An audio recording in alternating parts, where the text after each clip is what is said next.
Hello, Word Pathfinder. Welcome. This week in our character, ethics, and value campaign, The Secret of the Top 1%, I want to look at one of the management principles that have made tremendous impact in my life. And what is it? It's savings. Savings will change the way you live. It will change, your attitude to life. It will change the amount of peace you have. It will change your confidence. It will give you rest of mind. So this week we're looking at the management principle savings. What is savings? What does savings mean? In money terms, it refers to the difference between how much you earn, your disposable income, and your consumption spending, whatever within a period of time. So how much do you earn? How much do you spend? What is left that you keep aside is what we call saving. To save generally means to keep safe, to secure, to keep and store something, to reserve something for the future. Before now, it is a foolish thing to be known as a spender. Today we have a lot of people that pride themselves as spenders, but before today, in the early days, it is a foolish thing to be known as a spender. So there is a popular saying then that says a penny saved is a penny earned. So what are they saying? The only thing you earn is what you are able to save. What you don't earn, you don't save. What happened? They are expenses. They're not part of your earning. Was a common saying. It's very common then to say that a penny saved is a penny earned. People only bought then, what they have the money to buy. They save for emergency and make sure that they had something left for the future. So for every day time they earn money, they do what? They put something aside, they save for emergency, and also ensure that they have something left, in case there is an emergency. So then a person's character was then judged by your ability, to save and protect, a set of values. So, your character is judged by how much value you can protect, how much set of value you can protect, whether it be money, it being product, or it being morale, or some certain value. So how much value can you protect? When you have a product, how lasting can you keep it? Can you maintain it? When you have money, how are you able to manage it? When you have some morals that have been passed to you, how are you able to? So character was judged by how much we're able to save, certain value, being it product, being it money, or being it some certain morals. People understand the wisdom of saving for the future. But today, we live in a microwave, culture where everybody wants everything now. So today the principle of savings, have been wiped out due to the culture of what? Immediate consumption. I want it now. So now what happened? We spend not only the money we have, we also spend what we don't have, trying to satisfy ourselves and try to live up, to everyone. For example, we want to drive the cars that our friends drive, whether we can afford it or not. We want to live, where we think that our friends are living, whether it's up to our income or beyond our income. We just want to live, keep up with everyone else, whether we can afford it or not. So we end up coming up with a payment plan that is almost impossible for us to get out of for years to come. So this causes us hardship, and can destroy everything that is valuable to us. Our businesses, our marriage, our health, our relationship, name it. So when you come up with a payment plan that you cannot get out of because you are now in debt, what happens? This can destroy a lot of things that are valuable to you. Marriages have been destroyed, businesses have been destroyed. Why? Because people have no control over their spending, So why are we talking about savings, in our character, ethics, and value campaign? Why? Because, saving is a character issue.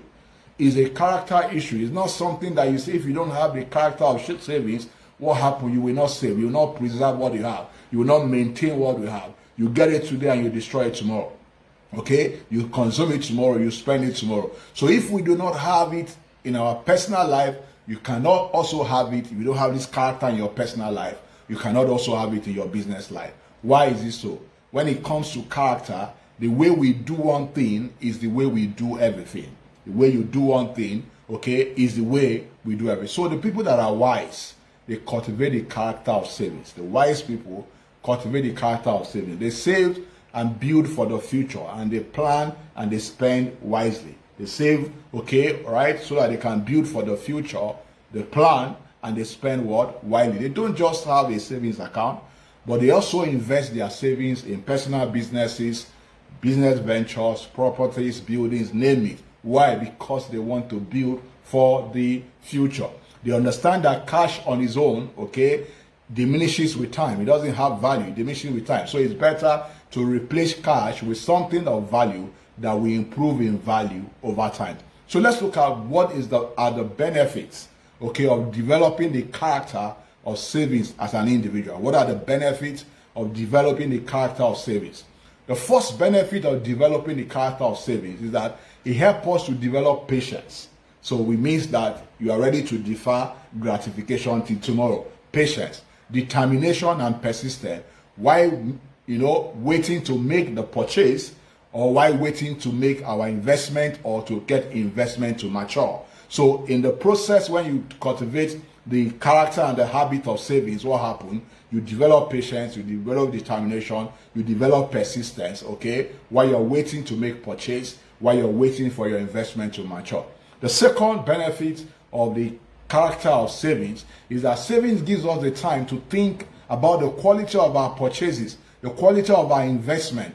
It gives us time to shop around because you have something stuck there, right? You can take advantage of deals, you can take advantage of opportunities, which would be impossible if you don't have something set aside. So savings gives us, okay, the ability, to think about the quality of our purchase even before we make them. The discipline of saving also helps us to avoid impulse buying, okay, and buyer's remorse, regret that you get for making the wrong buying decisions. Very important.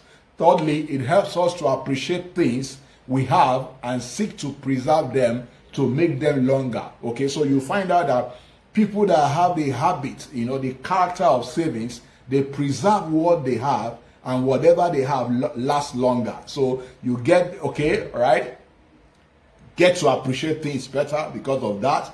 You get to seek to preserve them so that they can last longer. The fourth benefit of savings is that it helps us to be more grateful, okay, for what we have and less anxious. So when you have money in your bank account, you have investment, what happens? You have the heart of gratitude instead of, being anxious, to pay your bills because the money are not there. All right. So it helps us also to evaluate our true needs. Okay. I used to tell people, I ask them, if you say you can't save, I says, if your employer gives you two options, the first option is either they sack you or they reduce your salary by, say, 15%. Which option will you choose? Oftentimes when I ask my students, they come up to say that yes, they will rather take the 15% reduction. And I say, will you die? They said no. I said, that means you can save 15% of your salary comfortably, okay, without, okay, it making a lot of difference in your life. Why? So what happened is that at that time, what happened? You know what is important. You are able to evaluate your true needs and separating them from your wants. And then, okay, what happened? We are able to better prioritize. So with, the culture of savings and the character of savings, what happened? You can prioritize your needs better. Okay. 6, it helps us to stick to our budget. Okay. For example, if you budget that in 6 months' time, I'm going to buy a car and I'm going to save towards it. What happened? Other distractions will go. So you can stick to your budget. Okay. Because you have a plan. It also helps us to eliminate waste by repairing rather than throwing things away. So people that have the attitude of savings, okay, they have a better maintenance culture.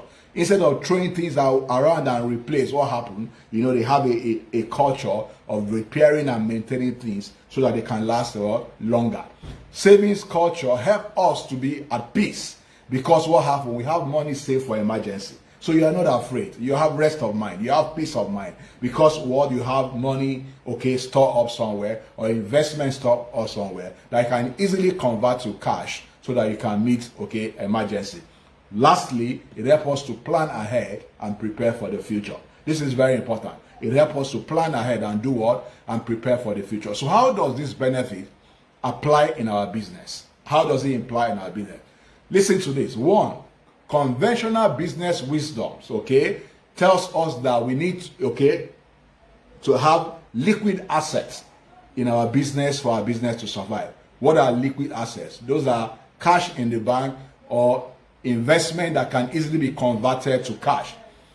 And this must be equal 3 to 6 months of our operating expenses. So what am I saying? I'm saying that, okay, if your operating expenses in your business is say 1 million, okay, you need to have about between 3 and 6 million in your savings. Why? Okay, because robust savings insulate your company from unexpected emergency. Things happen.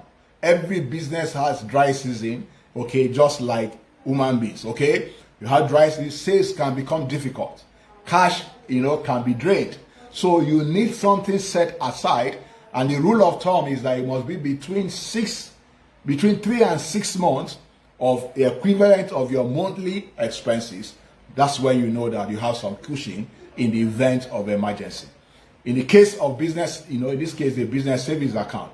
It also tells us that if you are starting a business, you also need a savings of between 3 and 6 months until revenue start coming for you to be able to make the expenses and your business to survive until what happen, okay? Income start coming to your business. Most business people that don't have this culture, they live from payroll to payroll.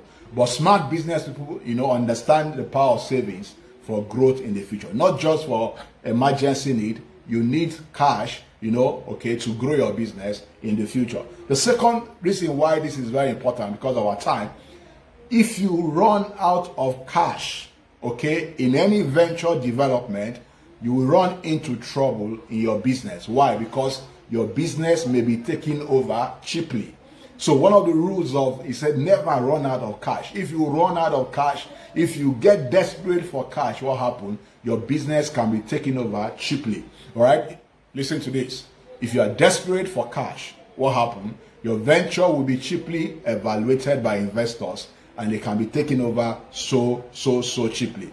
Have you seen people who are in desperate situation before? They give out their asset that is worth a lot of money for peanuts, just, to get over the desperate situation. The same thing is true for business. Therefore, for every business owner who desires to develop a strong and robust business, we make decision wisely to do what?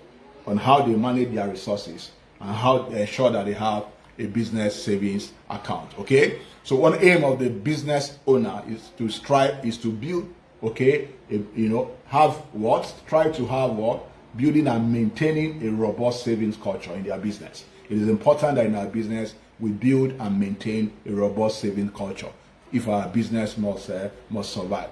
It is smart, to put something back so that you can push forward. Okay? So the question now is that how do I personally develop the habits and the character of savings? Okay? And how do I ensure that I grow in this character? First, create a budget and follow them. Always work with a budget. Otherwise, what happens? There are so many things that will compete with your money. All right? So you avoid impulse buying, reactive buying, okay, if you have a budget. Your yearly income is not your monthly inflow.